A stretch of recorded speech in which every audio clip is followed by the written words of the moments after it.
What's up, guys? The artist here, and if you're hearing this, I have been working on this project for a little bit now because I told myself I'm not going to release this until I have a couple episodes put away here. But if you're listening to this, this is what I am calling unnecessary commentary. This is where I sit and watch a full movie, you know, without the pressure of a live audience. I figured why not put some movies in the spotlight that aren't usually spotlighted and talk about them, talk over them. I'm going to sit here and watch the movie. I have the movie loaded up, and if you can tell if I did this correctly, I have the movie already loaded up, the picture of what we're watching. But the night before recording this, I was high, big surprise. And I thought this would be a fun idea. And I told myself, like, I want to get a couple episodes put away before I actually release this. So, no telling when you're going to hear this. I plan on releasing this as a, like a, special little thing on YouTube and everything. And I know sometimes when I do lives, we watch certain things and everything. And there's actually a movie that triggered this reaction, but that's not the one we're going to watch. I'm going to save that for another day just so I don't have to watch it back to back. So today we're going to be watching the movie Blast from the Past. So if you would like to watch along, if you have a copy of this on DVD, if you stream it illegally online, if it for some reason is streaming legally somewhere, by all means watch along. Or if you just want to hear me talk about the movie and everything. So I'm about to hit play on my PS5 here, so we can watch along here. So if you are watching along, please hit play now. Oh no, not now, because I gotta choose widescreen or full screen. Let's go widescreen. Here we go, and now it's doing a little animation here to come up here. Now, like I said, this movie is Blast from the Past, which stars Brendan Fraser, Alicia Silverstone, Christopher Walken's in this. Sissy Spacek. Um, Dave Foley plays a great role in this, and he's fantastic. And this is directed by Hugh Wilson. Um, who wrote this as well? Hugh Wilson also had a hand in writing this, as well as Billy Kelly. This is released by New Line Cinema. I'm a big fan of New Line Cinema type of movies. But again, going back to the idea of this, I thought this would be a nice way to where I can chill and relax with a movie and talk about it with you guys without having to be bombarded with the chat and everything. And right now we have Perry Como playing over the opening credits here, which I have a funny story about Perry Como. I'm gonna save it for a little bit later here. Um, I always found it weird that Alicia Silverstone got the "and" credit, and Alicia Silverstone as Eve, even though she's in the movie quite a bit. You know, um, this is a movie I really feel gets overlooked by a lot of people. I think there's a lot of. I went and saw this indeed. I think twice, mind you.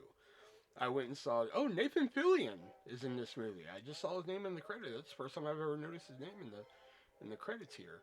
Um, but yeah, this is a movie that really gets overlooked. Really a movie that got lost in the shuffle with Alicia Silverstone and Brendan Fraser, for that matter. I mean, um, now we're picking up with Spacek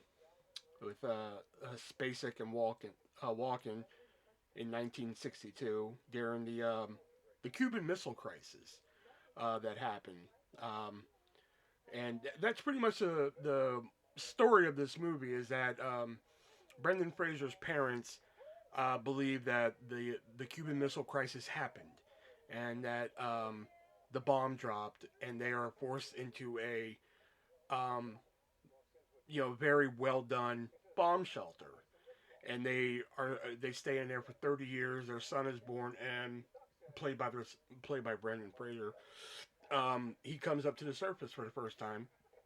Basically, a fish out of water type of movie, but differently. It's not like a foreigner from a crazy land type of thing. It's one of those ones. It's done a little bit different, you know. And here we find out he likes Dr Pepper, and I really want to know if that was a thing back in the 60s, the hot Dr. Pepper thing, you know, after he just gets done telling this horrible joke, Duck says, "Put it on my bill." I love the oven in this movie. It takes place in 62, but I love that like futuristic looking oven where like instead of the door like pulling down and opening like traditionally ovens do, it like raises up kind of like a wow, this is produced by Rennie Harlan. Wow, I did not know that either. Oh, sorry. I'm gonna try and keep the pauses to a minimum here. Um, he just came in and told him that Kushek and Kennedy are going at it right now. You know, but this is basically the setup for the movie here. And again, I know I just said it for Fraser and Silverstone, but I think this is another movie that really goes under the radar with Christopher Walken. When people talk about Christopher Walken, this is not one that really comes up that often. It is Blast from the Past. And I think he's really good in it. He's a little oddball character in this. That and Hairspray. He did the musical Hairspray, and I think he's, really, really good in that. I had a different word for that, but I don't want to use it.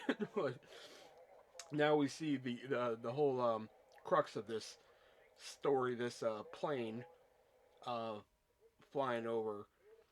Um, this is one of those movies that like I have on DVD. I'm actually watching the DVD right now. But like when it comes on a streaming service, I really like to at least watch it once. When it shows up on Max or Hulu or something like that, I really like just to watch it. But it hasn't been on them in a while. Um, and then I got the idea to do unnecessary commentary, which is, like I said, movies that really probably don't need a commentary track. And I have some other movies picked out for this. I don't want to spoil any. Um, but I figured this would be a great one because, like I said, this is a movie that not a lot of people really talk about.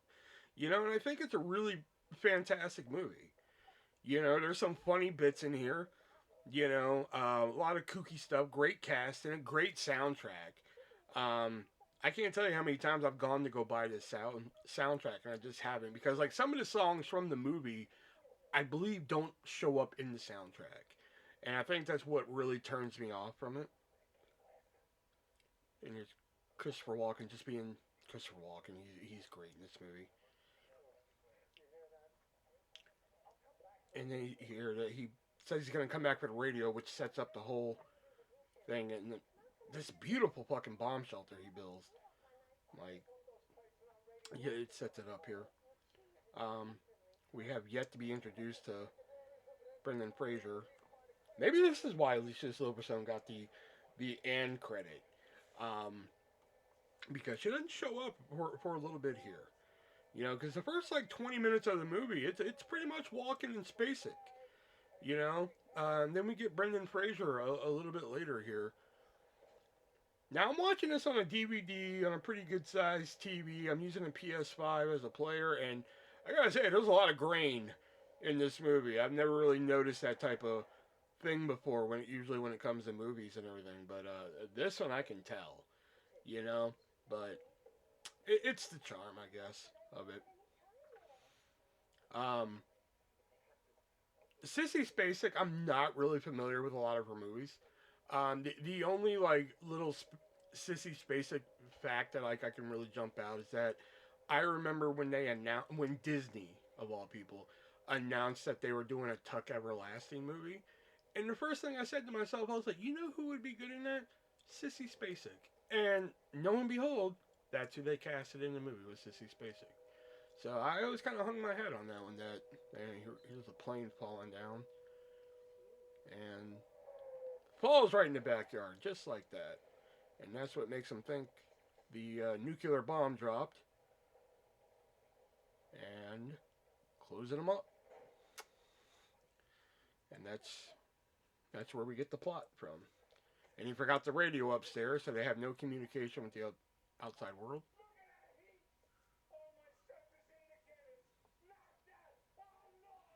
And he locks himself in. And Sissy Spacek is pregnant at this moment in the movie. If you're not watching along with the movie, I will try and keep you up with some of the ongoings of the movie, especially if you've never seen it. Um, and I will try and fill you in on some clever little tidbits of the movie, which I will do right now. I will pull out my phone and do that right now. Blast from the past here. Let's see. Any. And later on, we're going to see Dave Foley, and he's incredible in this. And Brendan Fraser even pulls out a couple zingers out of his let's see here. No. Okay, let's see. No, that's for later in the movie.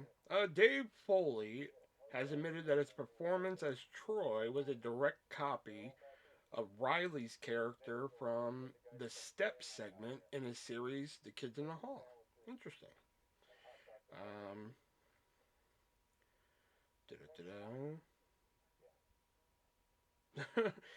okay, that kind of reveals the ending now, so we don't want to do that.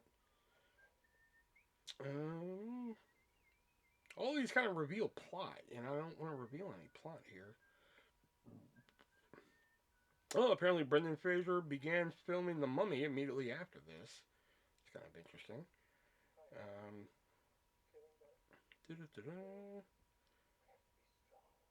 okay, all right. We'll look at some of these more later because some of these kind of reveal some plot points and everything. But all right,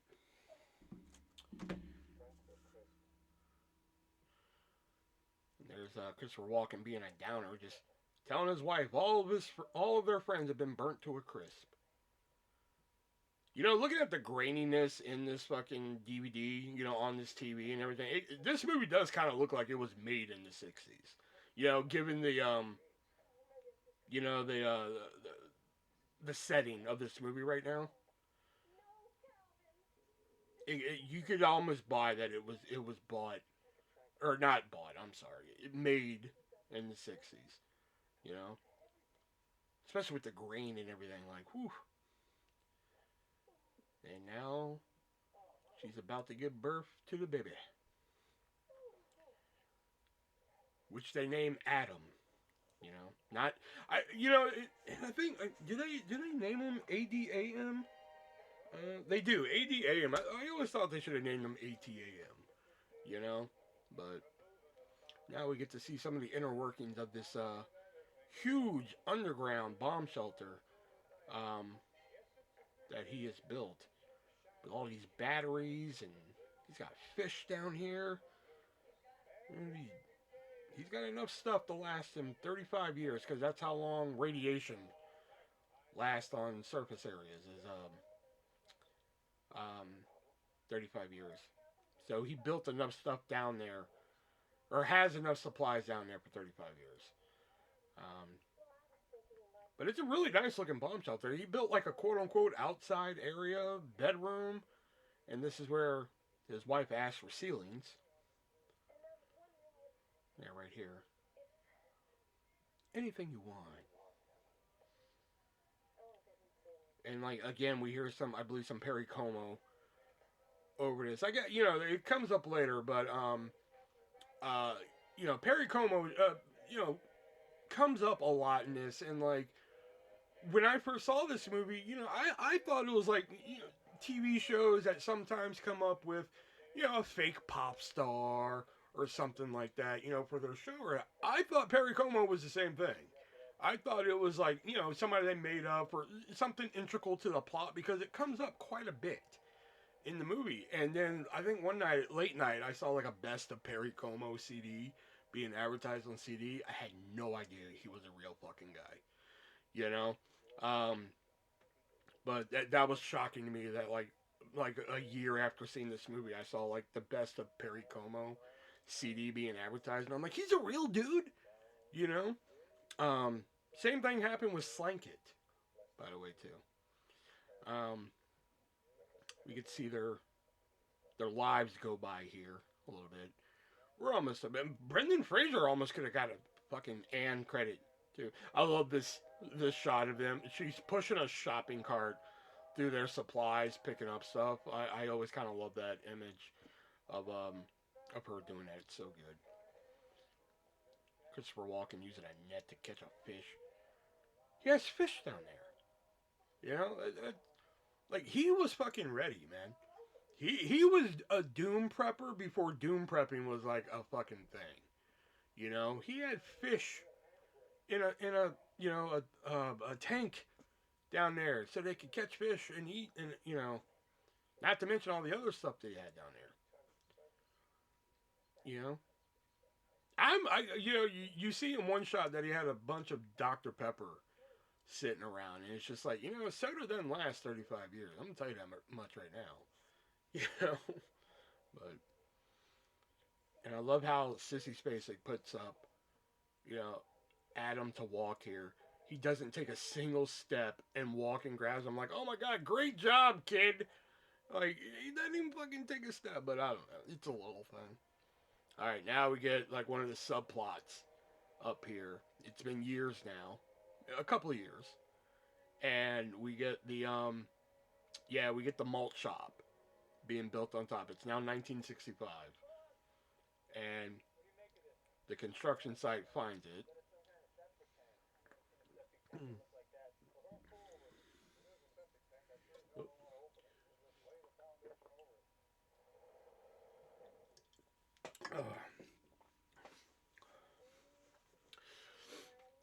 Teaching Adam had. I like how his stockings the only one up on the mantle. I never noticed that till just now.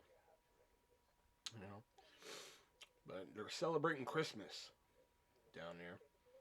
Um, it's pretty nice seeing how, like, even though they're the only, to them, they're the only three people in the world, but they're still trying to function like a normal society would. You know, they're still doing Christmas. He's still, like, quote unquote, taking them to school. You know what I mean? He's teaching them how to read. He's teaching them Latin. He's teaching them French. You know, he's still trying to function as a somewhat normal society, even though they're the only three down here. You know, it's admirable in a way. You know, and here we go. We see the malt shop open, and we see this guy here, Bishop Malcolm, I think his name is. You know, and we see here we go the his mother and a buck 15 an hour. He was jazzed for that, man. Like buck 15 an hour. And then we just see the slow fucking decline of him and his mother. You know, and also we start to see the slow decline here of Sissy Spacek's character. Like she is just tired, already tired of living on the ground, and they're only like, you know, a few years in at this point. You know, and mind you, they're gonna be down here for 35 years. See, she's already like she's drinking, cooking sherry. You know, she's already started drinking, and look at her eyes here, like Jesus. You know, she's already fucking at it with this. They heard now we're in 1971, teaching them how to box. You know, but she became like a functioning alcoholic. You know what I mean? Like she still did all of her mom shit, like right here, man. Like teaching them how to dance and everything. Like again, like okay, you can learn how to box with dad and everything, but like you know, you're gonna learn some sophisticated shit with mom. You know, you're gonna learn how to dance and everything, and you know that again, admirable. You know, and here comes Christopher Walken being smooth. Like I'm gonna take this dance right here. There we go. So, because right now, you know, she's at the beginning of just like, you know what, I hate it down here. I'm gonna have a drink to ease the nerves and everything. Um, but they're actually a really good couple on paper. You know, Walken and Spacek in this movie. You know, do they have names? I keep referring to them as Walken and Spacek. No, it just says father and mother. Yeah. Well, at least on the back. All right, here we are, spring '75, and we see the malt shop has now become a bar.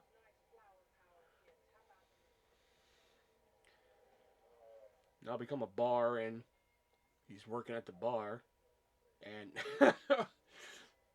fucking Barry White comes on the jukebox. Like, I'm not sure I like it, but then the girl bobbing to it, and he gets into it, which I kind of dig. He sees her jamming it, and he's like, well, he started bobbing his head. I always like that. And his character just gets more and more extreme, which I even like, and we'll talk more about it as it goes. Because like once it gets to like the extreme point, he kind of disappears for a bit, but then he comes back.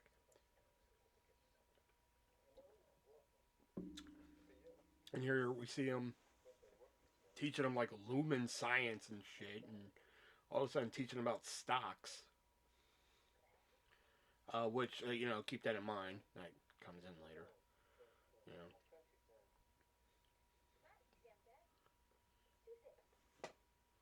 they went to teach him French.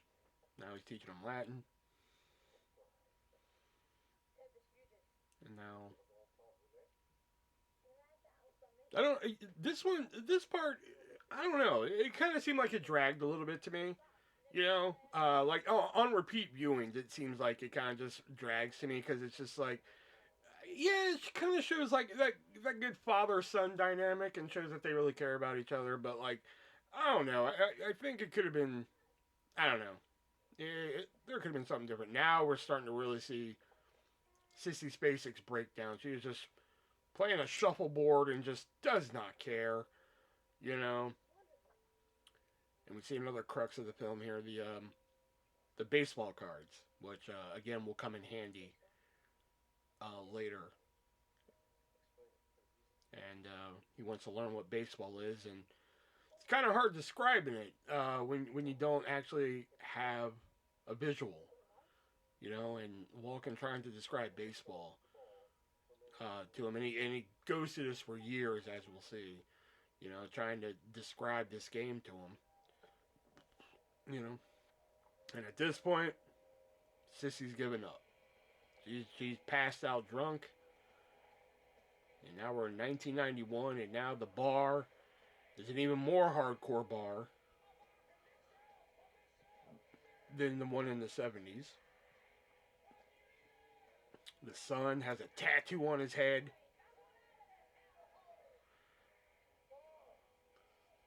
which he becomes like one of the funniest people in this movie. You know?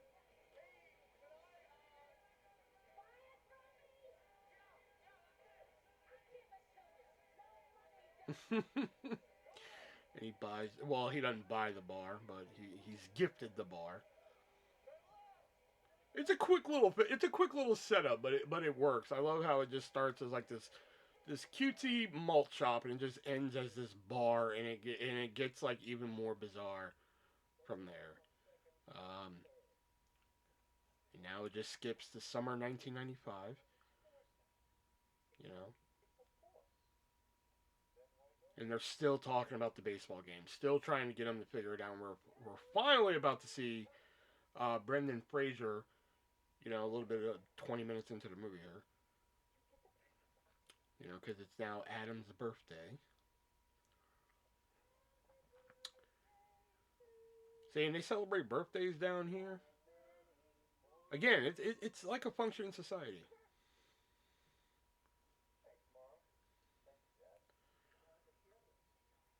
And again, he's like wearing the 60s garb and everything like that. It just it aesthetically, this movie it works very well in my eyes. You know, it looks fantastic. You know, without the grain, that is. Like I will say, the grain on this is kind of hurting it a little bit. But I should have watched it in full screen. It probably would have, you know, pressed it together a little bit more. But um,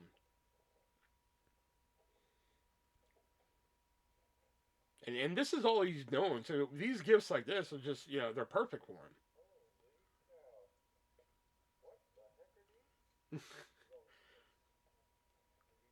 Like he got a jacket and a pair of roller skates, and like he's like right on. All right.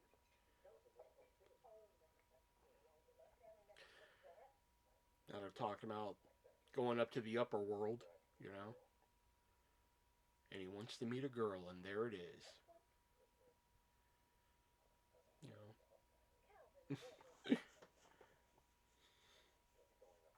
but like you know, with all the stuff that his dad was teaching him and everything, you would, I mean, it's bound to come up. You know, the you know the subject of a woman in his life, you know. And his mom is so optimistic about, the world still functioning above them. She has that belief that, like, yes, there is still a world. There are people, but his dad is just like, no, there's a bunch of mutants now. We don't have a president. We don't, he still believes that the world is just in shambles, you know. Um, I love this. Sissy Spacek just had to go to a spot and scream. She had to go to like the deepest spot and just to scream. And now the present day, which I believe, when did this come out? 98. I believe this is when um, this movie takes place. Let me see here. It takes place. Oh, 99. Wow, 99. I thought it was 98. I thought it was earlier.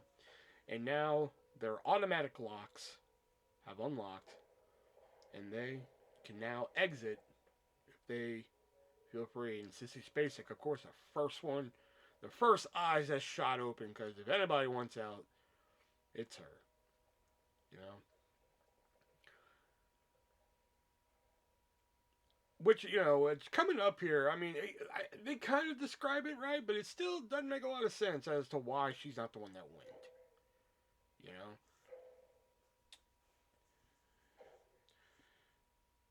here we go. They open the door here,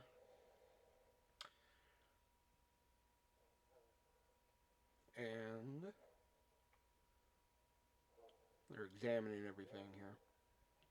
There's a great line coming up here. Sissy Spacek gives that is just fantastic. Like, she's dancing. She's like, "Fucking, we're out of here, man." But then, right here,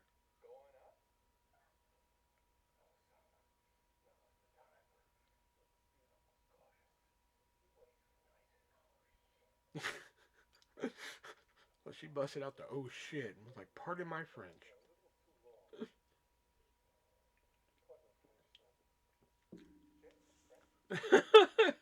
Shit is French. And his dad just comes up.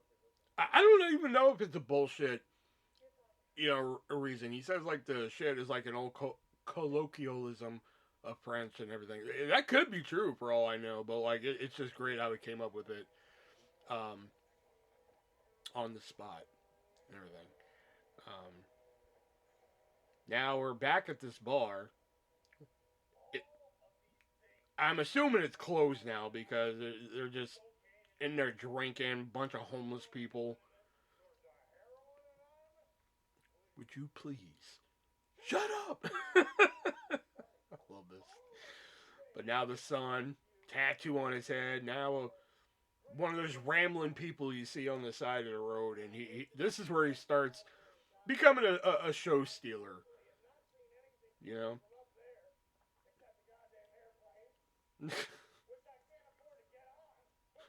ain't nothing up there but a goddamn airplane, which I can't afford to get on.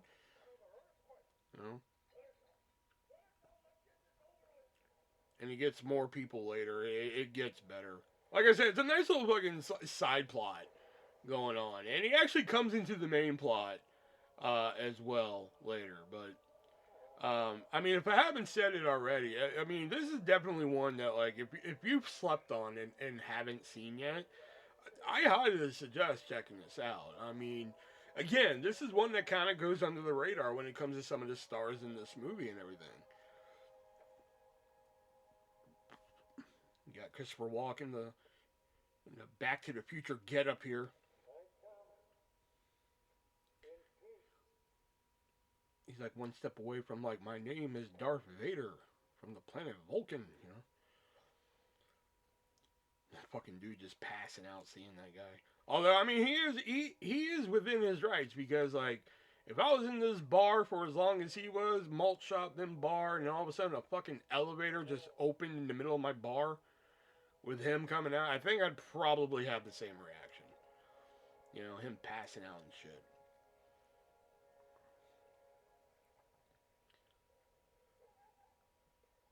And Christopher Walken coming out here to check the area, and it's cityscape now. It's no longer the pretty backyard that he once had and everything. It's now cityscape because it's now, at this point, 30 some odd years later, 35 years, matter of fact.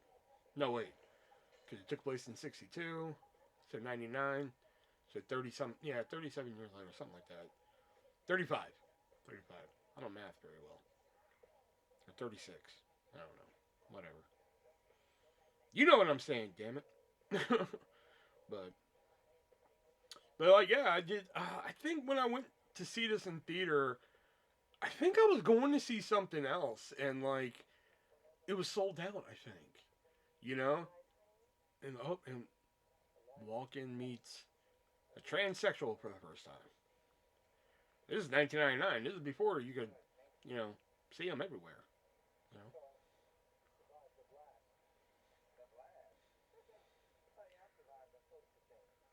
he's asking this transsexual if she survived the blast. Like it was 30 years ago.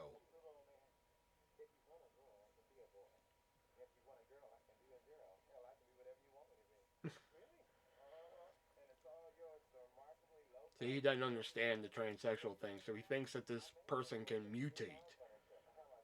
You know, and I'll even throw in some free lawn furniture, which is another great fucking throwaway line. It's fantastic. Just again, it's like a fish out of water type of thing. Like he hasn't seen this in uh, 30 years. And then, oh god, I forgot about the adult video store. And all you do is just hear him scream. See, and they're still fucking drinking Dr. Pepper. That Dr. Pepper, there's no way, unless he's brewing his own Dr. Pepper, you know, there's no way that Dr. Pepper would have lasted 30 years. It's a small issue I have with this movie because I'm like, there's no way. I've had sodas like, months after the expiration date. Even then, they'll taste funny, you know? But, like, I love how he just misconceptualized everything he saw. Like, he thinks the transvestite is a mutant because, she can be a boy or a girl. The guy with a water gun, the adult video store. And I love how Spacek's reaction is just to start fucking cleaning. She's like, this, like, that's her stress relief, just to fucking, you know, the guy throwing up in the street fucked him up and everything. It's just, her first reaction is just go start cleaning shit.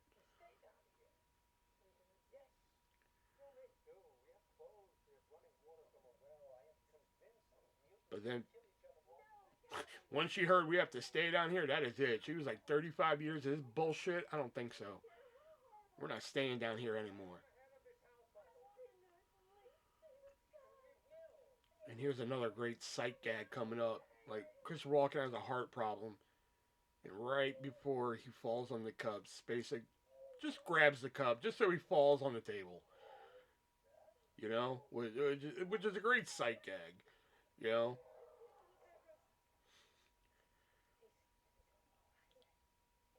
And I think this is where they explain why Adam has to go up and not Spacek, but again, I keep referring to Spacek and Walden as their names because, like, I honestly don't think they have character names. If they do, I don't remember. Let me see. Let me rock the IMDb on this one. I'm pretty sure it's just mom and dad, if I'm not mistaken. Oh, Calvin and Helen are their names. Calvin. I should have known Calvin. I should have known Helen. I had no idea.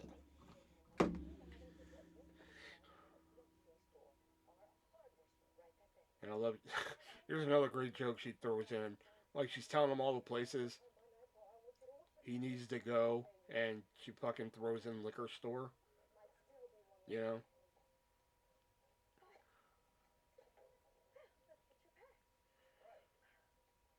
Like, she tells him about the Holiday Inn and a grocery store, and but she did she say the liquor store line already? I don't think so. Now he wants to meet a girl. Gee, I wonder who the girl is. You know, again, this is another one of those ones where like it's a romantic comedy and it follows the beats of a romantic comedy, but but they're played differently. You know what I mean? Like, usually the conflict between the two protagonists, I guess you could say. Um, oh, there's the liquor store line. Usually, when the girl and the boy, they have their conflict in the middle of the movie. It's played a little differently here, you know. And like I said, when boy meets girl, it's played a little differently. Again, he was in a bomb shelter for 30 some odd years, so it's a typical rom com, but the beats are played differently. They do some stuff different. It's not your typical fucking like, oh, I met this girl at a bar, and it's a little different, and that's what I like about it. But like I was saying earlier, oh, this is where his dad tells him, don't go to the adult bookstore, which, again, that joke comes back into play. Um, but I think I went to go see something, and the movie was sold out. So, like, I actually went and saw this, and, like, I really dug it. To the point where, like, I think, like, a couple weeks later, we're back at the theater again, and my family was seeing something, and I didn't really want to see it. So, I think I went and saw this again instead. Um, because I really enjoyed it. You know? You're to stay away from the adult bookstore. You know? But I like how instead of just telling him the truth about what's in there, he tells him there's poisonous gas. Like, instead of just saying, stay out of there, like, he just tell poison gas, which again leads to a great joke, you know. And here we go. We get back to the malt shop guy. His name is Archbishop Malcolm. He's chanting the "Leave my elevator alone" mantra, which is great. And now we see Brendan Fraser.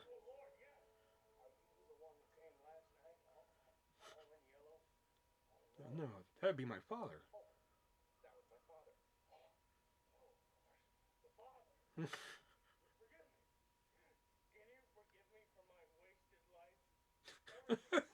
Sorry, I found myself watching the movie at that moment because like that guy cracks me up. The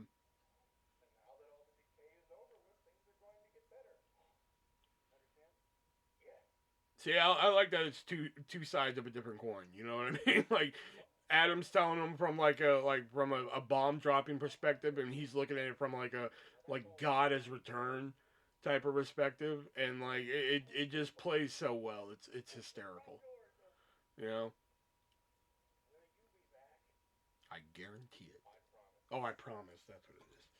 But this is so good. Um, and like I said, you probably won't be hearing this till I have at least four of these recorded. Um, but I do have some other movies in mind for this, and hopefully this works out to where you guys are listening to it. I hope you guys are enjoying this so far. Because again, if I were to ever talk about like my favorite romantic comedies, I think this would probably be in the top five. It'd probably be up there with the How to Lose a Guy in 10 Days, Fool's Gold, something like that. Um, I like how he just takes it a minute to look at the sky and like he's seeing all the things that he's never seen for the first time.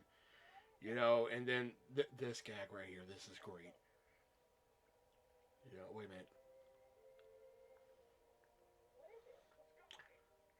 a minute. Like he's just amazed by the sky, and everybody else thinks he sees something in it. And he's never seen a little girl. But then this right here, he's stunned when he sees a black person.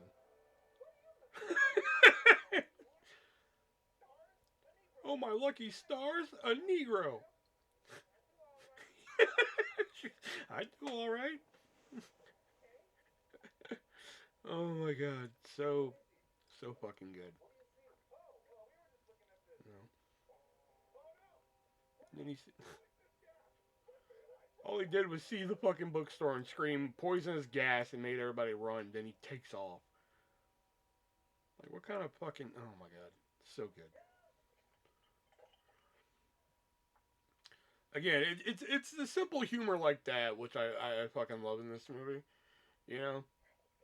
And there is one thing about this movie, like it always seems out of character, and it's coming up lately. It's coming up later, and I will mention it when it gets there. But it's a little fucking weird for me. I've always looked at this like whenever I watch this movie, I'm just like, this part's weird.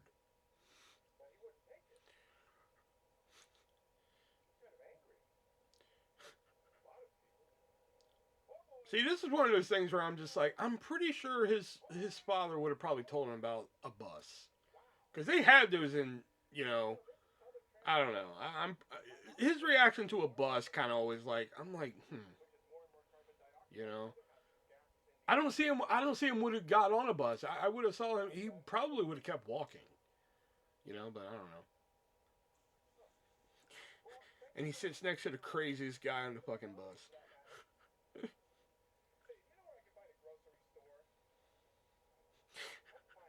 He's making the fucking crazy guy on the bus seem fucking normal, you know.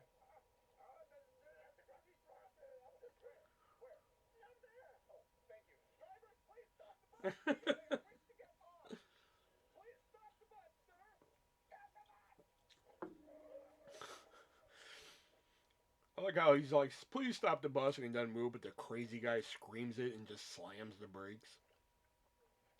Man, look at that 90s grocery store, man. Oh, fuck. The good old days, man.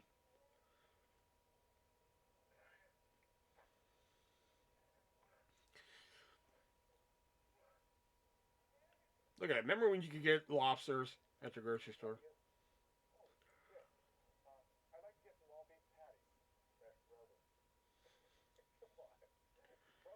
See, like, look at those logos in the 90s, man. In the background, you got the Lay's potato chips.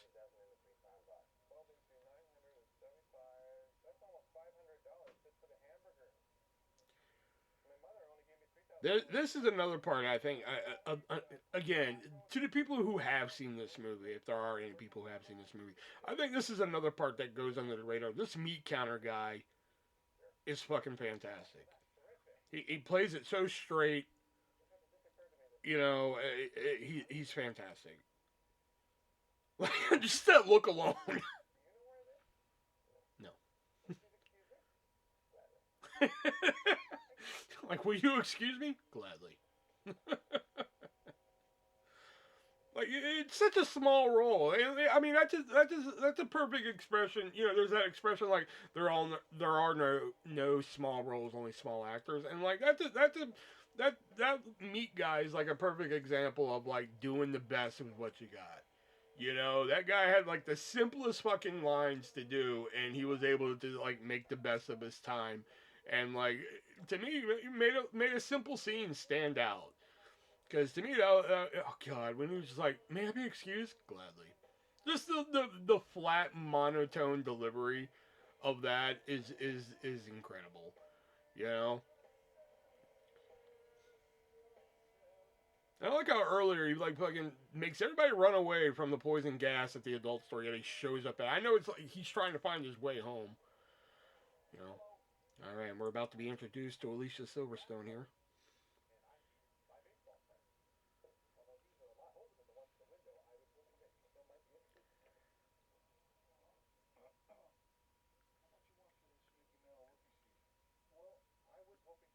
And here we go. He's trying to And there she is, Miss Alicia Silverstone, um, who is of course famous for Clueless, who we thought was gonna have like a big, bright, shining career after that, but some of the movies she made, like she did Excess Baggage after Clueless, and I'll be honest, I saw the movie, I was really excited to watch it, and you know, was not a good pick for like a follow up role. You know, I think if for some reason like this movie came out after Clueless, I think it'd be a different story. You know, um, but like, and again, this is one that like when people say, "Oh, Alicia Silverstone," again they bring up Excess Baggage. I'm like, "Oh, it wasn't a good movie." Clueless, oh, she's great in Clueless, but they kind of just breeze over this one. It's not really one people were just like, oh my god, she's great, and I think she's fantastic in it. You know. Here we go. We get serious Brendan Fraser now because he took the Lord's name in vain.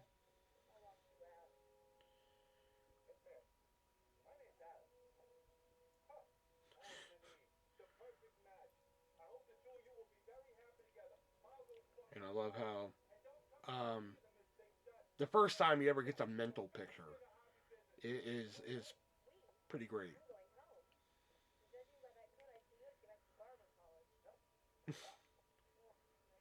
So now Adam and Eve, great little throwback there.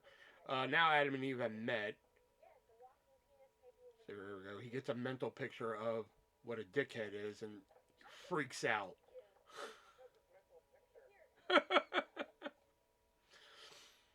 um, Now again, the baseball cards there become important later, but like I mean, like I would put this on par with Clueless when it comes to Alicia Silverstone. Like I would probably watch Clueless than this when it came to her. I mean, she did another movie called Vamps with Kristen Ritter, and like it was one of those movies. It's like I'm glad you got outside and got some exercise. You know what I mean? I may not be proud of what you did, but I'm glad you got outside and got some exercise. That's how I feel about her movie Vamps. You know, you know, and that was another weird thing they kind of threw in. They kind of throw in like her being psychic. I mean, not really, but like they kind of make a couple references to it, and then like they just kind of throw it away again. It's one of those things where like why write it in if you're not going to keep sticking to it? Because it comes up here, and I think it comes up one other time, and then that's it. You know.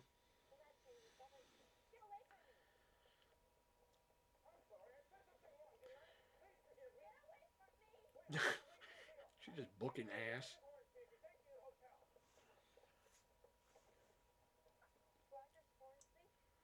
I was holding him back. See that's another weird thing. Like he was gonna sell that whole box to that guy for $500, and but he was holding back a card. So like he knew how valuable these cards were. You know. So like I don't know, and he was gonna sell the whole box for $500. So I don't know. It's kind of weird. I don't know. Again, just a little slip up there. There we go. We got REM playing "Into the World," which as much as I like REM songs, that's one that like, I can live without. It's okay sometimes. You know. And here we go. But the Perry Como moment on the radio. Here's Perry Como on the radio. You know.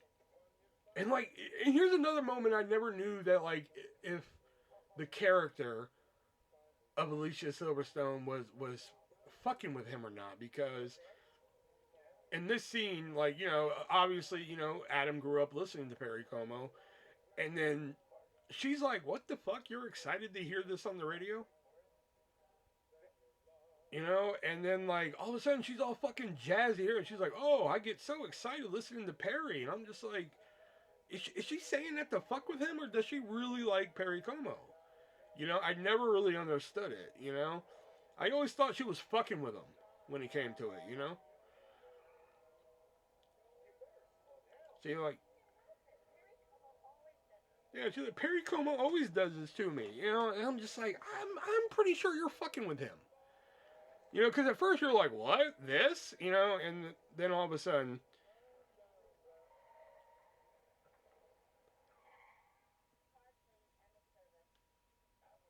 that was kind of rude. Like, fucking, card, please get out. See, he was trying to riz her up and shit, and she was like, bye. See, here's another fucking question I have. See, he tries to check into the Holiday Inn, and she's like, I need to see a card. Obviously, a credit card, 1999. He pulls out a fucking baseball card, which she's like, okay, giggle, giggle. Then we cut to him checking in the room. What did he use to get checked in? Now, the gentleman checking him into the room, I don't know the actor's name or anything, but if he looks familiar, it's because he's in a little 90s cult film called My Boyfriend's Back, which was directed by Sean Cunningham. He played the main character's best friend. So, just so you know.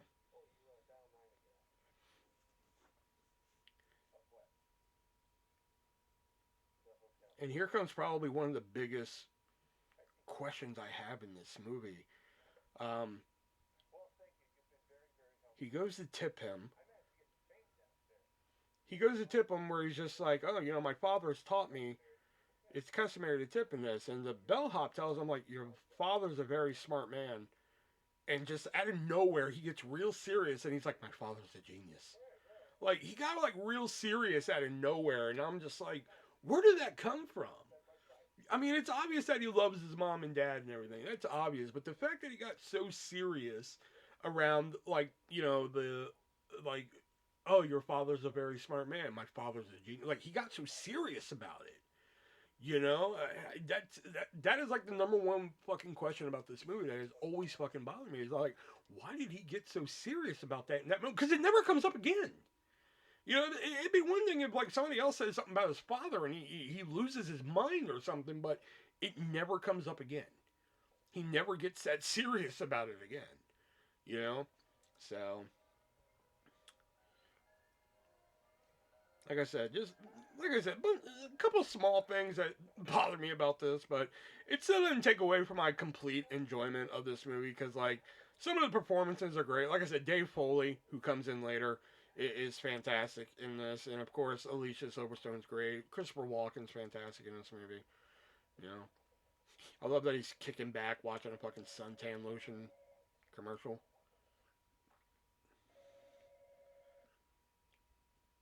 And again, how'd she know what room he was in? Plus, the phone she's calling from doesn't have numbers or anything, so she had to fucking, like say a number or something. So how'd you know what room he was in? You know, I understand in movies you're supposed to, suspend your disbelief a little bit, but some of these I'm just like, come on, man.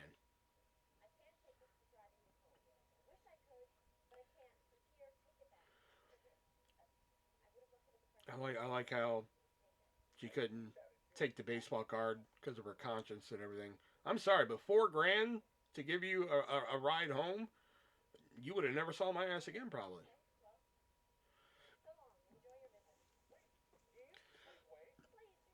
And then now he tries to hire her, for his little mission here.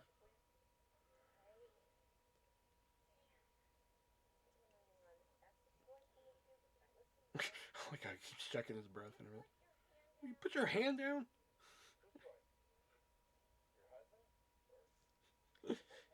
Like I was fishing. See, now that I buy. You guys like, he's like, is that your husband or boyfriend? No. Thank you, and just goes nuts. Because he's happy that she's single. You know.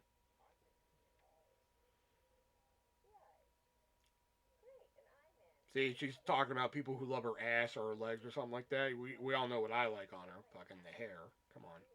He likes the eyes. Which, don't get me wrong, Alicia Silverstone has some fucking pretty eyes. Don't get me wrong.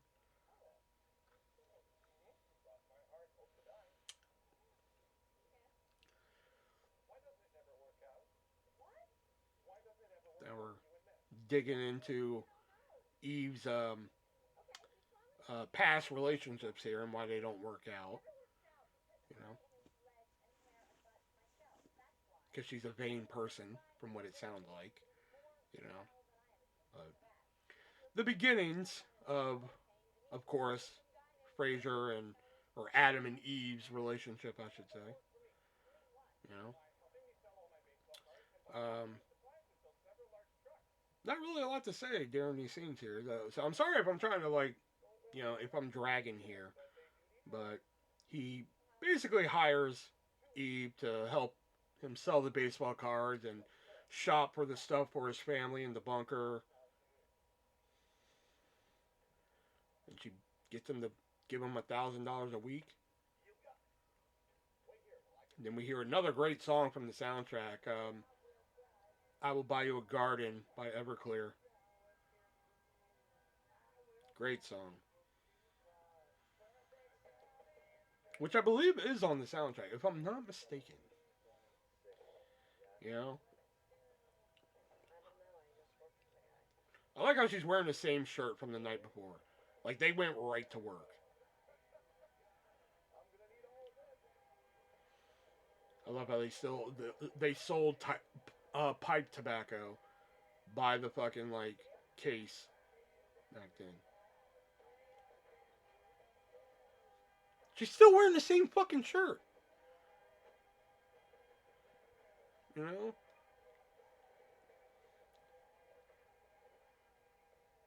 Like, what did she say? Just fuck it? Like, I'm just gonna wear the same shirt for the whole fucking time, you know? And I like how when he's packing the truck, like, he's just whipping shit into the truck and everybody's just watching him. Like, no one's ever seen somebody buy a lot of groceries before. I understand it was 1999, but still. You know what, Eve? I was thinking. Good night. Come on, let's get to Dave Foley, man. Come on, man. Once we get to Dave Foley, man, we start getting some good shit in my opinion. There's some funny shit, and there's actually some pretty good sentimental moments too.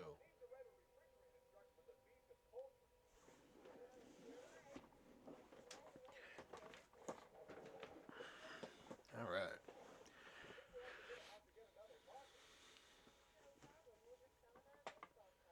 See, I want to know where they're selling these baseball cards at in 1999 because he has this box of baseball cards with these classic players.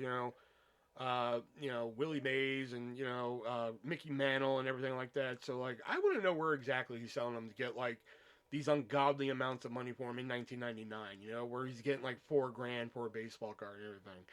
Because the one place he went to was gonna rip them off. So like, I want to know where he's going to sell them. You know.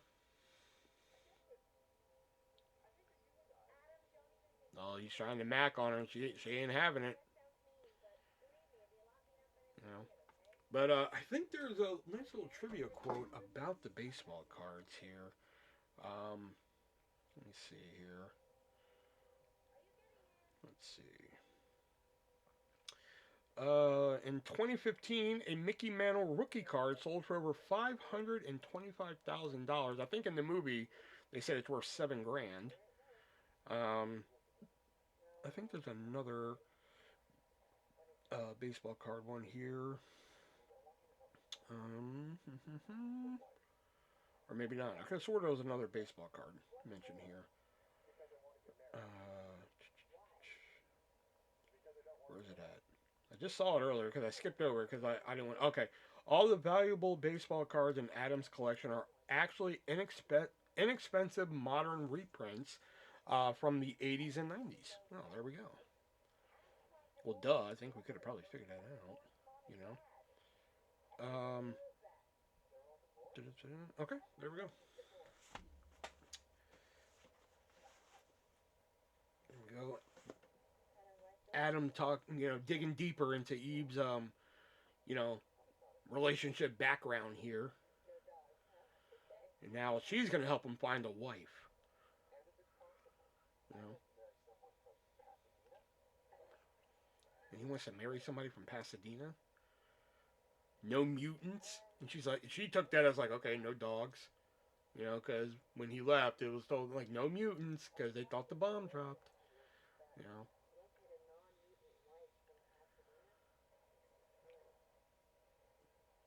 But we all find out later about Eve. But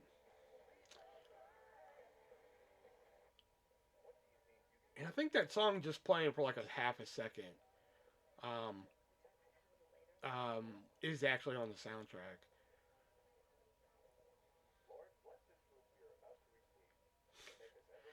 And him saying the blessing before the food, and she's just utterly embarrassed. It's just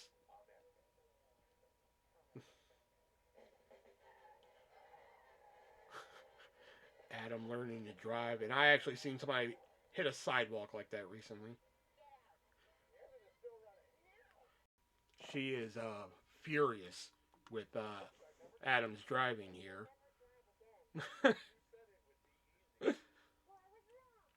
I was wrong, which is a great line. And here we go. Eve's ex coming out here.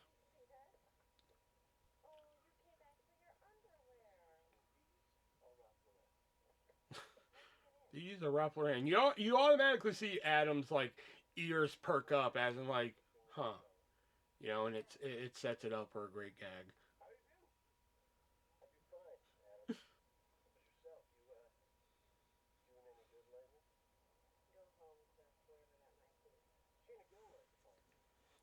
You can just hear the fucking disdain for him in her voice. You know. Here we go. See, he's so polite. Thank you, Cliff. It was very nice to meet you.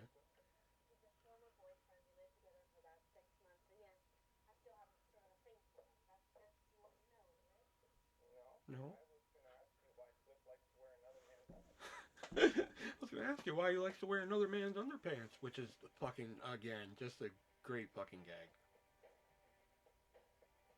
This song is called Rhinoceros. I don't know who it's by, but it's a fucking awesome song.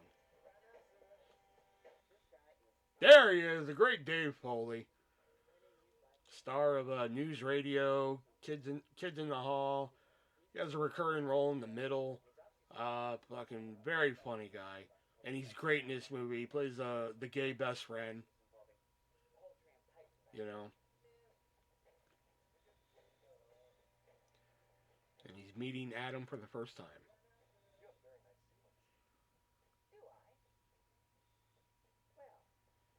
And he never seen ceilings that much before.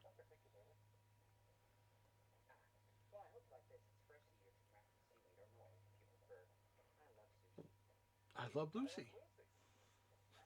Because he's never heard of sushi before, so he had to say something. You know? Well, I know Mom loves him. Again, another. See, once Dave Foley shows up, there's like some gags and everything. You know? Like, I thought only hookers drink these. Well, I know Mom sure likes them. You know?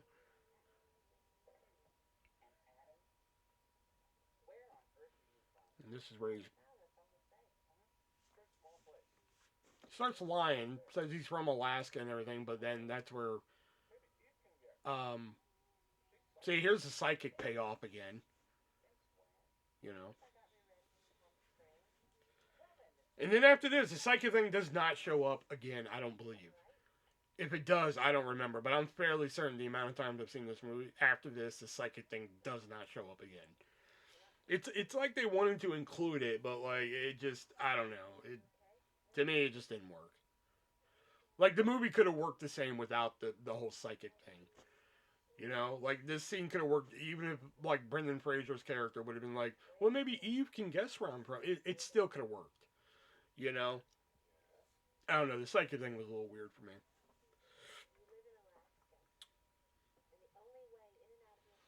And the Alaska thing is pretty good because I don't know what it is, but I think Brendan Fraser's delivery for the computer thing is.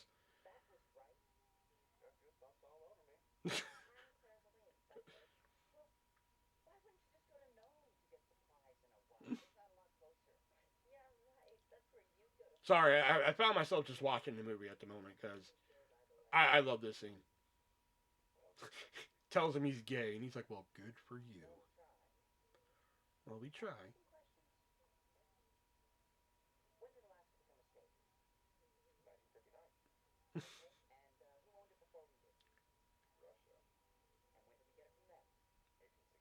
See, he knows all the stuff about Alaska and everything. Which, hey, there's some blockbuster videos in the background. Hey, look at that.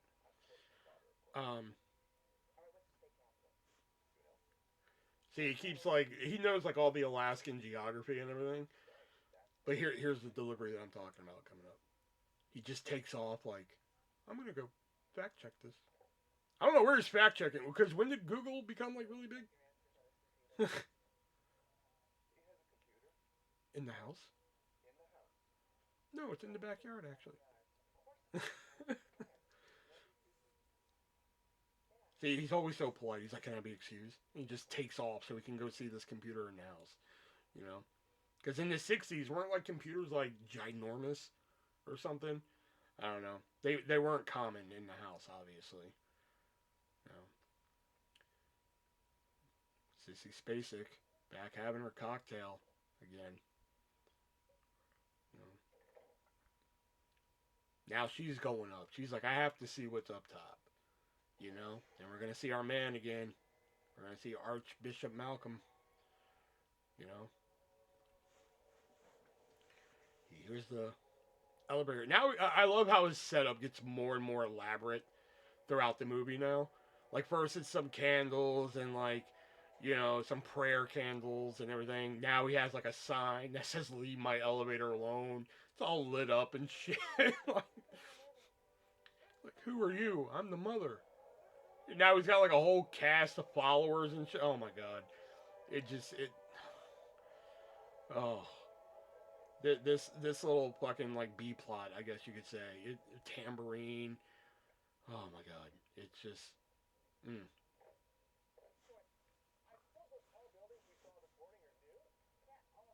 Oh yeah, the fucking Troy. That's his name. Dave Foley's character Troy took him out shopping so he could look fresh. Brendan Fraser back with the fucking leather jacket and saying, "You look fabulous. Thank you, Troy." I love how like that's the first thing he did with this new guy that Eve is coming out with. He just makes him over. Oh, this my favorite one of my favorite jokes in the movie. Yeah, Eve, can you skate around your block?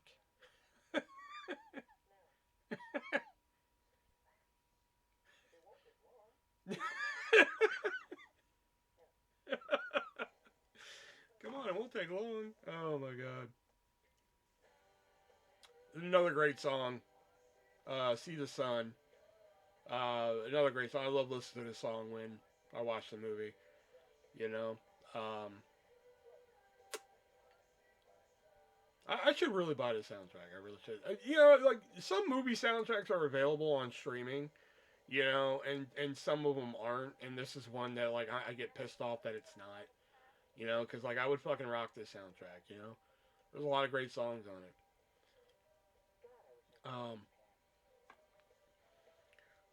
And here we go. Adam's gonna discover homelessness for the first time, which he's like, okay, that's a thing. And then all of a sudden he sees the ocean and pisses his pants because he's never seen it. But that's to be again, that's another one of those reactions that are to be understandable. Like he's never seen the ocean before. Again, this is something like for 30 some odd years he's probably only seen in a book. It's one of those things where like you've only seen snow in movies type of thing. And then when you actually get to see it, it's like really cool. You know, um, but he actually got to see the ocean for the first time. He's like, "Fuck skating." He got his inline skates and all this shit and everything. Now he's actually got to see the ocean for the first time, and like it's you know it's kind of a nice little moment in this movie. It's just him walking to the ocean, enjoying it.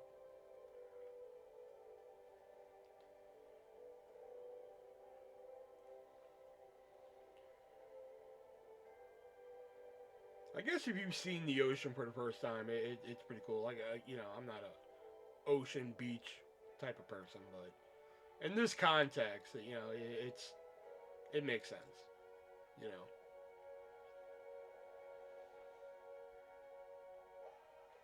and I love it. Fucking Troy teaching him the YMCA dance. Now he's just getting into it. Fucking Alicia Silverstone looking at him like, "What the fuck are you teaching him?"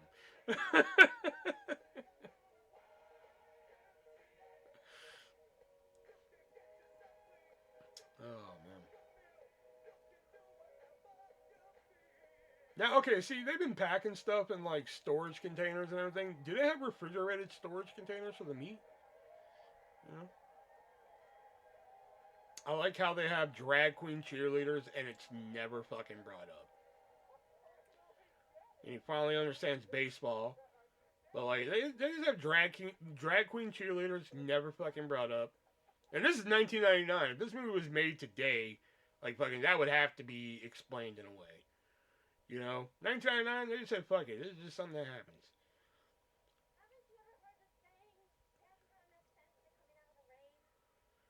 And we and again I think this is one of those things where like he discovered it for the first time was rain.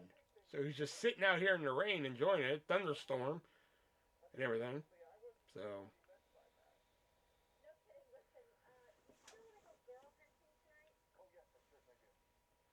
and now they're going wife hunting later tonight, and she's what's the word I'm looking for here? Not devalue, but what's the word I'm looking for here? I don't know. Basically putting them down for wanting to look for a wife, you know, because they're going to be out looking for a wife later at a club.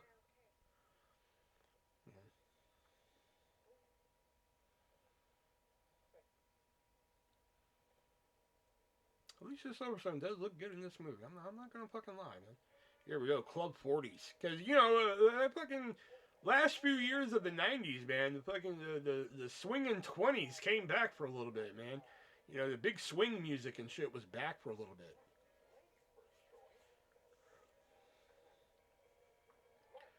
So this was kind of a unique place to have this scene take place. Was like a Club 40s type of deal because like I said, Zoot Toot Riot, all that shit was like back for a little bit, you know. Um, I believe there's a nice little trivia fact about this. Um, where's it at?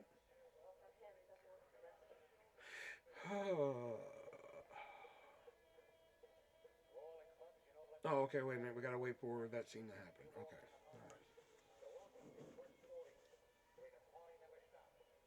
Club 40s where the party never stops.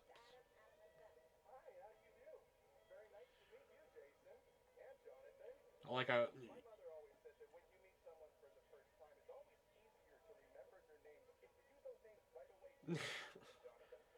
I will say I do try and use that piece of knowledge. You know, he just tells them that, like, my mom always tells me that if you use a person's name right away, you remember it easier. And I try and use that. If I learn somebody's name, I try and use it, immediately so, like, I have it memorized. You know?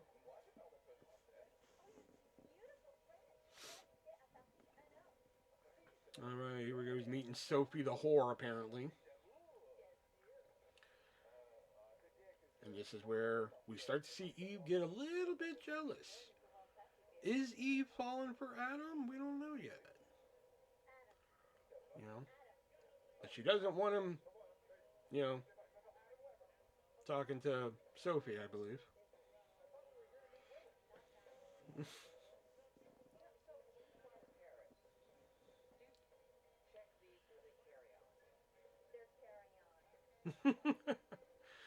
Asking her for boobs or carry on or check in, which is, and she answers it with a straight face. You got to give it to her, you know.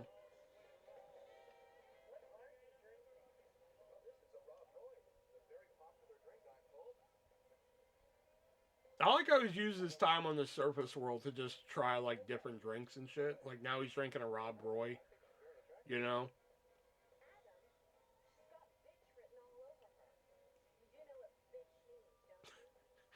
Here's another great line he uses. Like, she has bitch written all over her. You do know what bitch means, right? He's like, yes, I do own a dictionary. You know?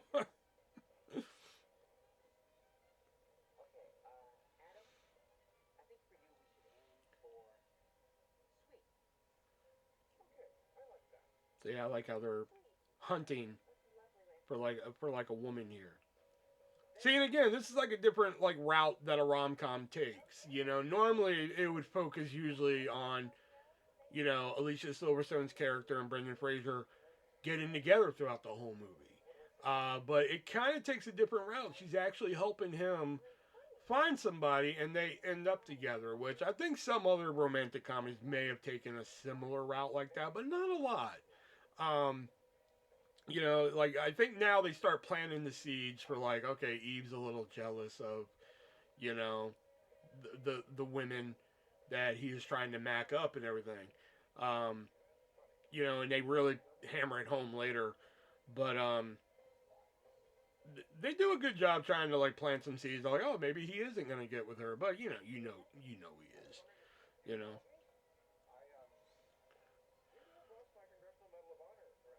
I'm gonna try to pick up line one day. You know. I lost my Congressional Medal of Honor around here. Have you seen it? I'm gonna try that one day, and see if it works. You know. That or Nobel Peace Prize. Like I've lost my Nobel Peace Prize around here. Have you seen it? I'm gonna see how well that works. Everything. So you never know. It could work. You know. Maybe it might be a nice icebreaker. You know. Hey, I've lost my Nobel Peace Prize. Have you seen that? Oh, you're funny. You know. Now, not only did he score one date, but he scored two dates, and he's gonna dance with them. All right, which now I can give you this piece of trivia here. Which the dance number, Mr. Zoot Zoot, was a surprise one-hit wonder for the band, the Flying Neutrinos. It refers to a fashion trend that began among Latinos in Los Angeles in the 1940s, hence Club 40s. Using the exaggerated approach, it featured bloomy high-waisted trousers, jackets and with high lapels, two-tone shoes, wide-brimmed fedora hats, and extremely long watch chains. So there we go. Oh, and apparently Scott Thompson, the psycho on the bus, and Donovan Scott, um, who played Ron, apparently, were both in the first Police Academy movies as new recruits. So there we go. And the plane that crashed into the backyard at the beginning um, was a North American F-86 Sabre. So there we go. All right. A couple little trivia facts there about Blast from the Past. You know, see right here is when Eve is just like, all right, I kind of like this fucker. You know, he's a little goofy and weird, but I kind of like him. But she doesn't want to admit that to herself or to anybody out loud first. You know, see, like right there, like why are you encouraging him? She gave fucking Troy that look. I was just like, why the fuck are you encouraging him? Don't dance. You know, don't dance along and fucking encourage him with this. You know that's gonna be my man. You know, nice little dance number there.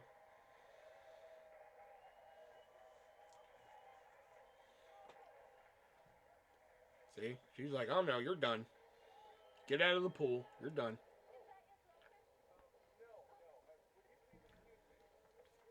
But again, he's so polite that like she calls him over.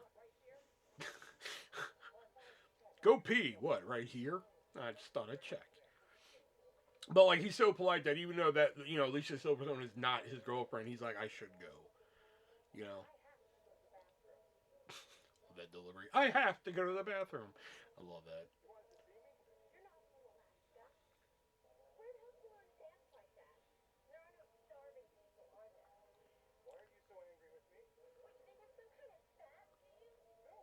See, I think he asked a fair question. Like, why are you so angry at me? Because she went from zero to piss pretty quick just by watching him dance. So then he's like, all right, I'll tell you the truth. And then look who shows up. Good old Cliff. See, and you can tell again. He's just so polite. He's not happy to see him yet. He gets up, shakes his hand. You know. Oh, that's Nathan Fillion right there. There he is. He plays Cliff. Like she's so mad that she's like, you know what? Fuck it. Yeah, I will go get a drink with fucking Firefly here. You know. Or wait a minute, who's he playing? Didn't he play somebody in the Marvel universe? I don't know. I can't remember. I'm pretty sure he does, but I don't know. But like that's some pettiness right there, man. Like I thought I could be petty, but I love Dave Foley looking at women like the hell. And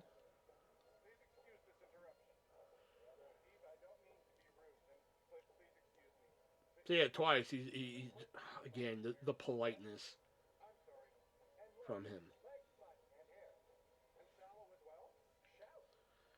And all his see, he's just repeating stuff that he's already heard. He's not trying to be rude, but like he's already, he's just repeating stuff that was said to him, and he's taking it as rude and everything.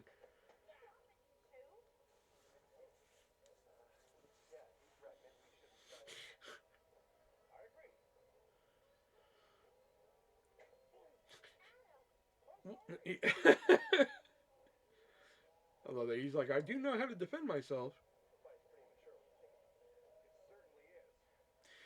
Yet every time he just goes for it and gets hit every fucking time.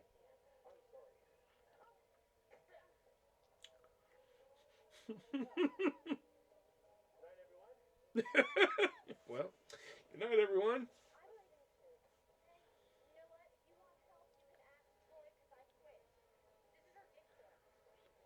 See, again, he danced with two women very well, and like it lit her off that much that she's like, I quit.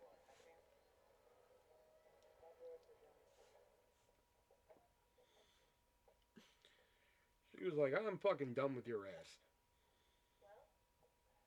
And she was waiting for him to get home.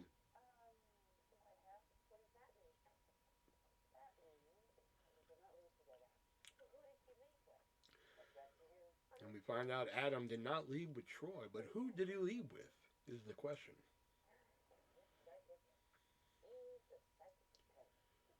Oh, okay. There's the psychic thing again. Eve the psychic pimp. Okay.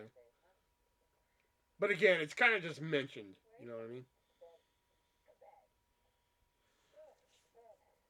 As she tries to drill him on like where Adam went.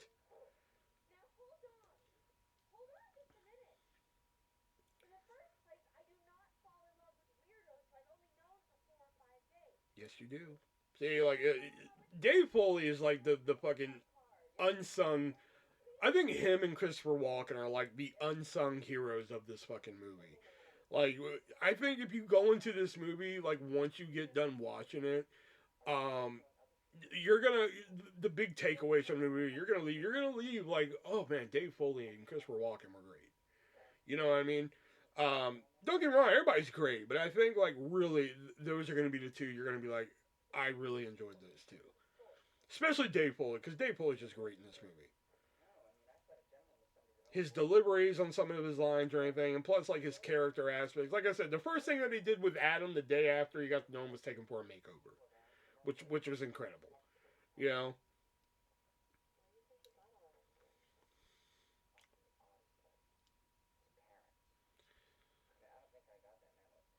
and finds out how much he loves his parents and everything, and then this is where Troy drops the bomb on him.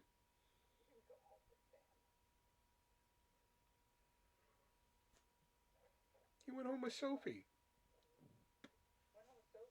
and that just lights her up even more.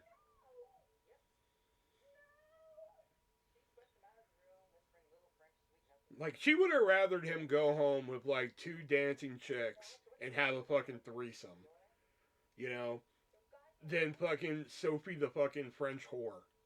Like, okay,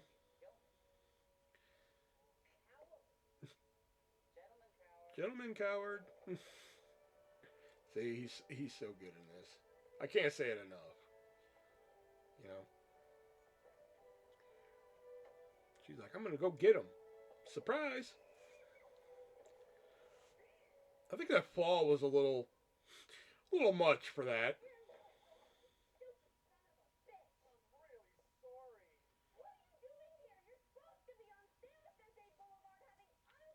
See, the fact that she knows where Sophie lives is kind of a little fucking offsetting too. There's a little bit of history there we don't know about.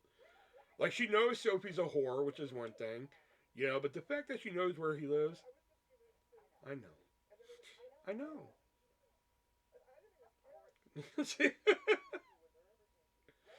Oh my god. That's why, like, whenever I see, like, if I see Dave Foley attached to something, I'm like, I'm definitely gonna fucking, check it out. It could be shit, and like, I'm gonna check it out. Like, a Postal is a fucking prime example. Uwe Boll directed fucking Postal. I'm like, Dave Foley's in it though, so I at least gotta check it out. There's gonna be something good in there if Dave Foley's in it, you know. And like I said, he has a recurring role on the middle, towards the middle season, I think, and it's like I said, it's he's good. And see, and this is another part where like I believe Alicia Silverstone was fucking with him earlier about like, oh, Perry Como does this to me because they had this little moment right here where he's doing first date on her, and he's like, well, there's a song that Mr. Como sings called "On the Street Where You Live." Do you know it? And she's like, no. If Perry Como got her that jacked in the car, I'm fairly certain she would know whatever fucking song he is referring to. You know, so that's why like I'm just like, all right, yeah, I'm pretty sure you were fucking with him in the car. You know, like she took that big of a fall for that little of a fucking sore in that knee. You know, he's explaining why he left Sophie and everything. Yeah, here it is about the song.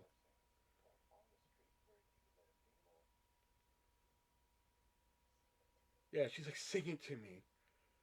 You know. Well, to be fair, she just says sing it to me. So she could know and just wants him to fucking sing it. So it could be a situation like that. You know? Um, but I'm still a firm believer in that. Like, I don't think because if she wouldn't have gave that look of like, what the fuck is wrong with you when he heard it on the radio, then I'd probably be like, all right, maybe she does dig Perry Como. But I don't know. She had that look of like, what the fuck is wrong with you? So I still think she was fucking with him.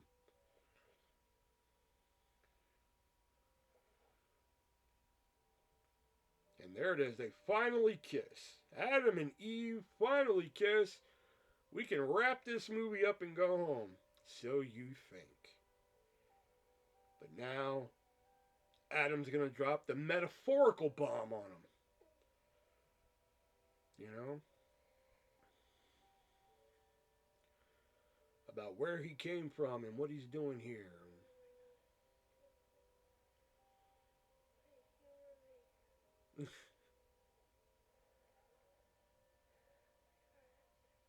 How could you not fucking want to kiss Alicia Silverstone, especially in 1999? She's asking if he's ever had sex before.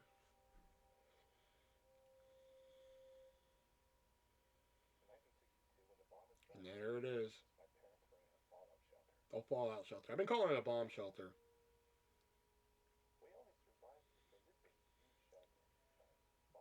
See, and here comes like I wouldn't say twist, but um, she just fucking had this, moment with him. He sang her fucking Perry Como, which apparently she loves.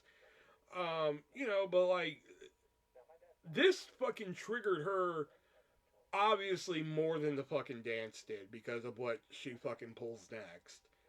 You know? So like it does kind of make the ending a little bit unbelievable, you know? But again, it's a movie, you have to suspend your disbelief, you know? But like I like here's my thing. I don't care how attractive you are, how hot you are, or anything. If I was homeboy and I just told you this, and your next move was what Eve pulls, we're done. There is no fucking coming back from that one. You know, like you're not gonna call social services on me and shit. See, she's trying to keep it cool and everything. think it's time you go. Yep. See, and Adam thought he was in like Flynn, man. He was just like, man, damn. You know? Yeah, and like I said, this is the first time I'm doing this, so like, yeah, I could be over explaining some things, but and while I am pointing out some flaws in this movie, I will say, if I haven't made it clear, overall, I do really love this movie. You know, it's why I picked it for, this little project I'm doing here. But I will say, not all movies are perfect. You know, um,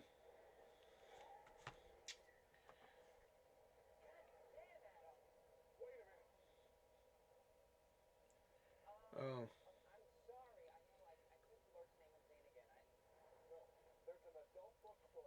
he gets excited to see the adult bookstore. And he thought I was about taking the Lord's name in vain, which is funny. And I love how like that's his landmarker is the adult bookstore. You know, like Archbishop Malcolm, give us a sign. He hasn't been visited in a while by the father, the mother, the son, and look who shows up. The son out of nowhere.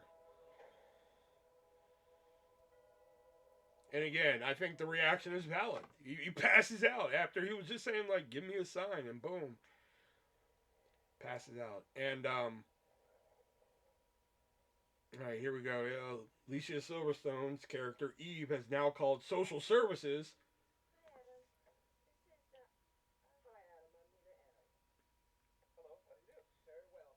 See, I think a part of him kind of knew what was up, but he had to put on that polite facade.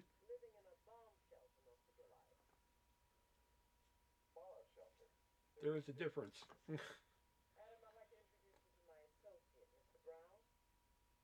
Notice how he didn't shake his hand. That politeness. I think that's when he really figured out what was going on. Because like he didn't shake that guy's hand. And as we saw throughout the whole movie, he's very polite. So I think at that moment is when he finally figured out. He figured out what was going on. So he's trying to get out of it, and Eve kind of pushes him into it here. Which, see, again, like if this happened to me, man, like you would never see me again. Because I don't care how hot you are, how much I think I'm in love with you. If you fucking call social services on me after I drop this type of information on you, see, that's what he's like now. He's like, I just want to go home now.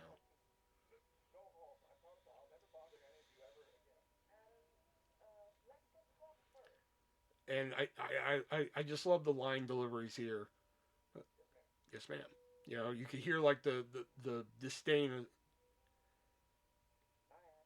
I love Dave Foley's like, bye Adam. Like you saw that hesitation at first. Like he's so sad that Eve did this.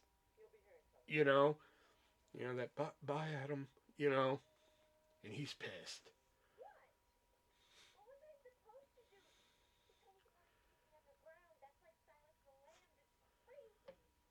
And he's trying to justify like, yeah, you're right. But he knows it's wrong.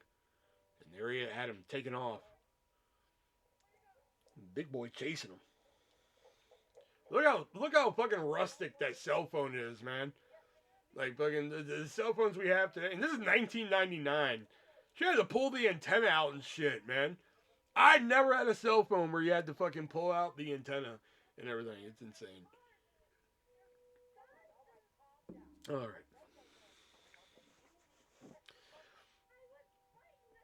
See, now she's putting together all the dots now, where she knew I was just scared, but now she loves him, which I'm just like, you see, again, that's one of those things like you really have to suspend the disbelief for the movie. And now he's out of here,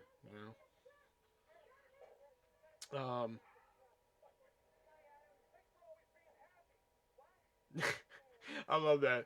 Bye, Troy. Thanks for always being happy. What? Gay. That's my car, you son of a bitch.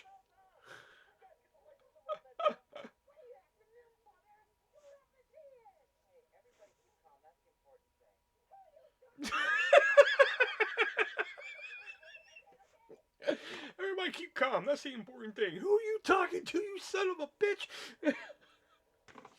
Oh man. Like I said, this is just a just a under the radar fucking classic. You know, I fucking and like the DVD. I will say could benefit for. I remember the DVD. Me and Justice. There's a feature on here called the Love Meter game, and but there's Archbishop Malcolm from the up above. He's now down below. But there's a DVD feature where you put your thumb on the screen and it tells you how. It's like one of those old love testers, you know. Me and Justice used to do that.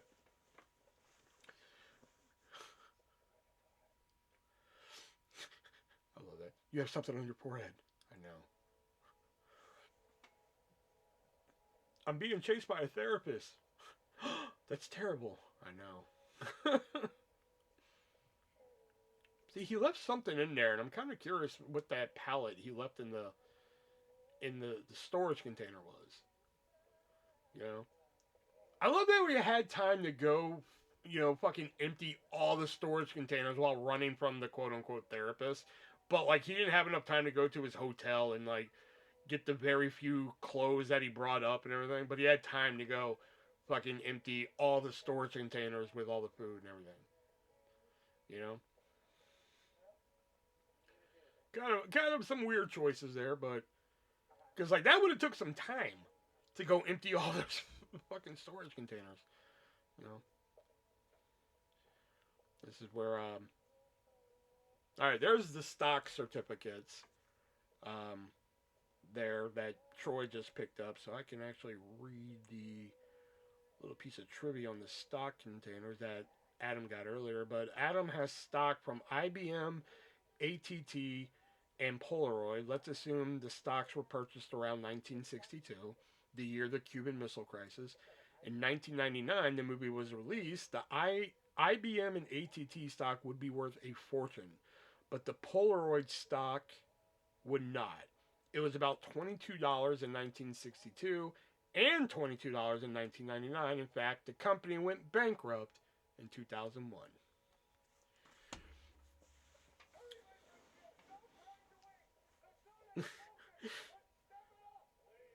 I love that they're chanting "Leave my elevator alone" as they're trying to. Adam's like, "The fuck are they chanting?" And actually, the movie just stated that they were purchased in 1958 and 59.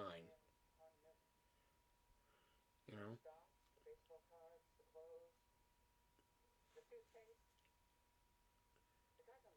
and Troy Dave Foley's character here just said the guy's on the level. That's actually where I got that phrase from. Like if I ever say like this shit's on the level, that's usually that's where I got the phrase from. Is guys on the level. You know, um, but now she realizes she's in love with him and he's gone forever. You know, um, now she's trying to piece together um, where they were today. Oh, we stopped at a porn shop.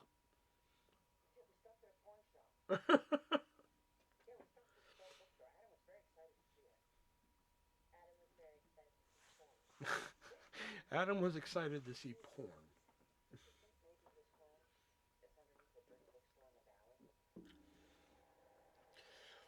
Now here's a fun fact. Um, I'm not for sure because this is PG-13, right? Pretty sure. Um, yeah. Okay. There's one blurred right here on the right side of the screen, but like obviously, if you watch like the TV version of this, all of these box covers in this movie are blurred. Like you see certain ones being blurred here and there, but actually, if you watch the TV version, every single one of these boxes are blurred. You know,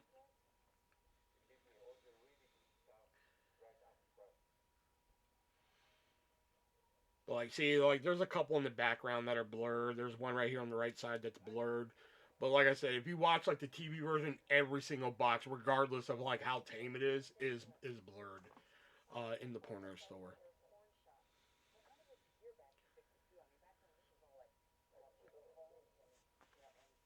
See, now how would he know that they were all little homes? Well, I guess I guess he would know that. People still kind of know that shit today, you know.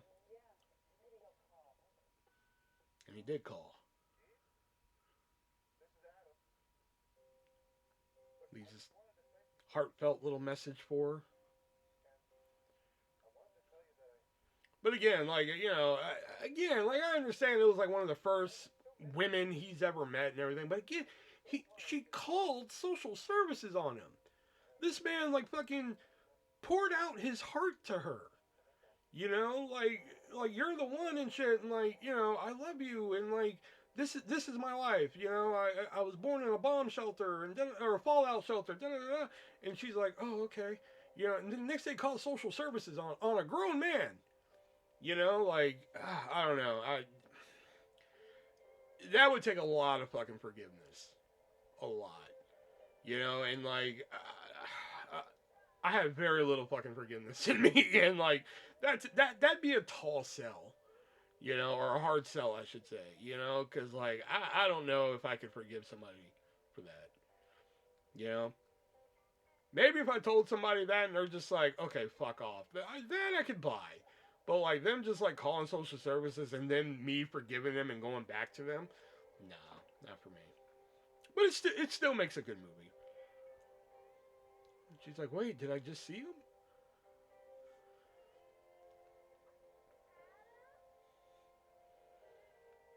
He made that call on a see, and that's the thing. He was gonna make that call on a payphone and just disappear forever. How do you already remember the phone number though?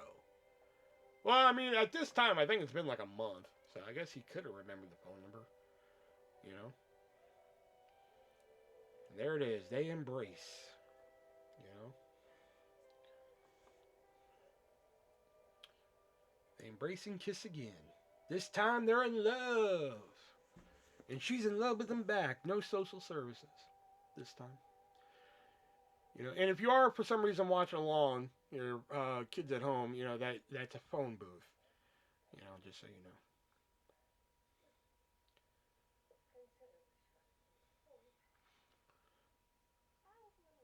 Sissy Spacek does not want to be in this fucking bunker anymore.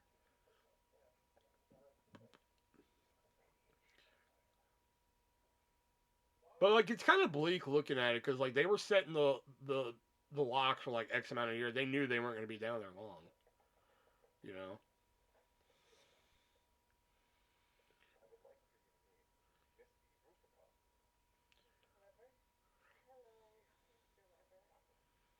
Oh yeah, the Webbers. I love this sight gag right here. They're like, oh, we haven't had company in a while. She slaps the fucking thing and dust just fucking flies. Oh, I love that. It's a simple little thing, but I love how she pats it. Like, oh, we haven't had guests in a while. She pats and dust flies off of it.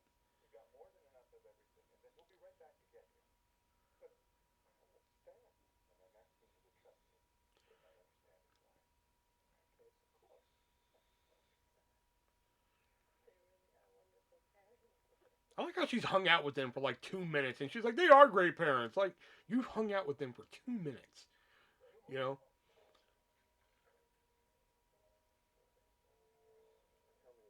Yeah, I love how we get like a recreation of the beginning of the movie here. The duck joke, the pot roast. A little different. Yeah, that oven. I fucking love that oven.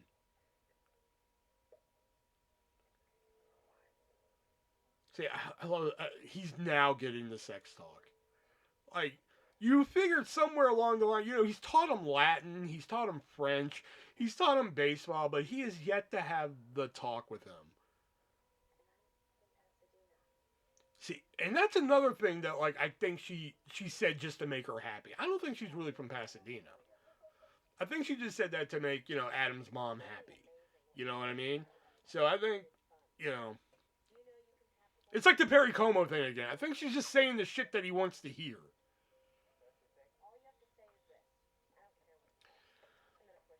you know, and then they build this lovely house for him, and we see Malker or Malcolm, one of the two, turn uh, the shelter into a nightclub.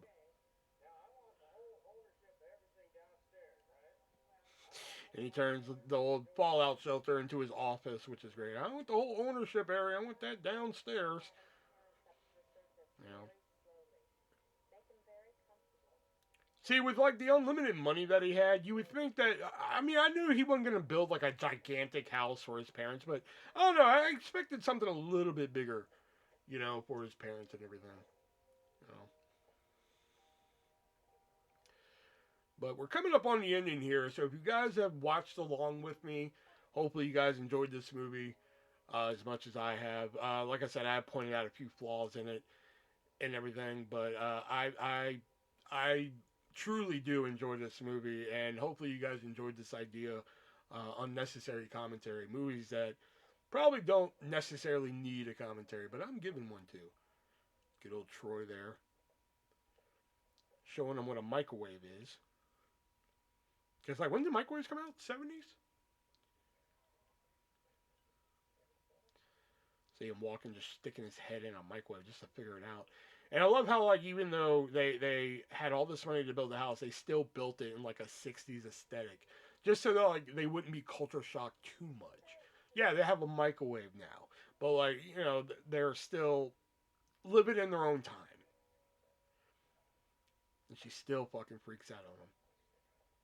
You know, like no Calvin, this is different. You know, big open air, big sky, big backyard. You know, they built this house in the middle of nowhere. And now we have the scene where Adam explains the truth of what happens to him.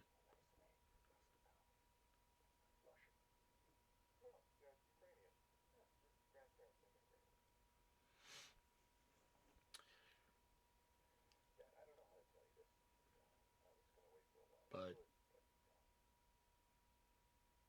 there was no nuclear bomb.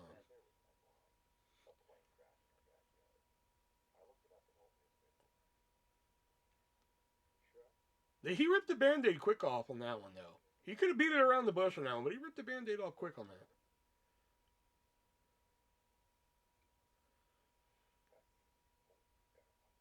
That's what happened.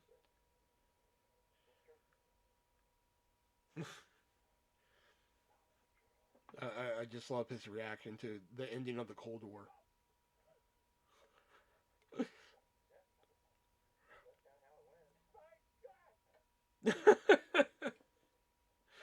He doesn't know whether to be happy or fucking mad about it.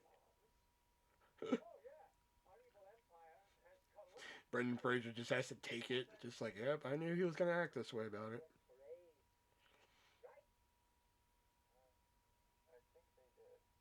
And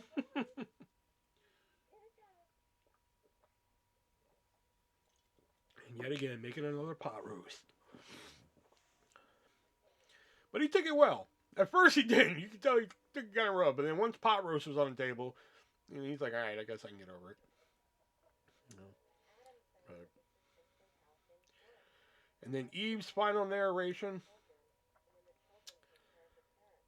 So, like I said, guys, hopefully you guys enjoyed this, and I should have, like I said, at the time of this recording, or by the time you're hearing this, there should be other ones in the can ready to go. Uh, Again, this is just a way to watch some movies and share my thoughts on them without the pressure of a chat room or anything like that. So hopefully you guys enjoyed this, and if you've never seen this movie before and you listen to me talk about this, well, fucking go out and watch it. Great movie. Everything. Great soundtrack. Again, this movie was Blast from the Past. Starred Brendan Fraser, Alicia Silverstone, Christopher Walken, Sissy Spacek, Dave Foley, Nathan Fillion comes in here. Directed by Hugh Wilson. Apparently, Rennie Harlan had a hand in producing this. But yeah, the DVD I think you can find for pretty cheap online. Blu-ray I think is a little bit harder to find if you're a Blu-ray fan.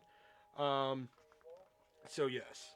So thank you guys for listening to this, and I will see you guys hopefully on the next one.